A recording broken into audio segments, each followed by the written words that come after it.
The Second Karabakh War will, of course, go down in history as part of our glorious history, as a glorious page of our history. As you know, during the war, active military operations were not conducted in the Aghdam direction because the enemy had built strong fortifications and mined everything here. Therefore, we began to move forward in the Aghdam direction only after Hadrat, Jabrail, Fuzuli and Shusha had been liberated and the enemy's forces were actually surrounded. Azerbaijan showed humanity again and gave the enemy a chance to vacate these lands of his own free will. Otherwise, the 10,000, perhaps even 15,000 contingent of the Armenian army that was surrounded in this region would have been completely destroyed.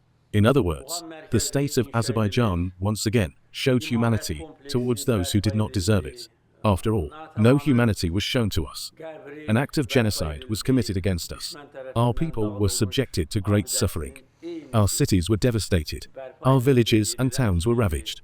Our babies and women were killed by the barbaric enemy. But I said during the war that we would take revenge on the battlefield. And we did exactly that. As a result of the Second Karabakh War, we regained the city of Aghdam and the villages that were under occupation at the time without firing a single shot.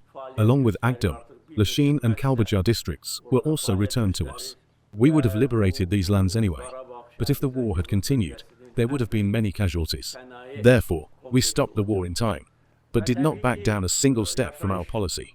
3 years later, we took full control and restored our sovereignty and territorial integrity, and separatism has been completely eradicated today.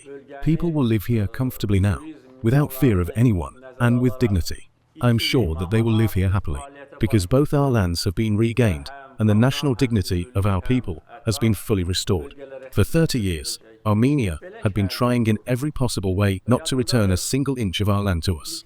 The foreign forces behind it were also in solidarity and in alliance with them, but they did not take into account one thing, and it is the strength, determination and courage of the state of Azerbaijan and the heroism of our army.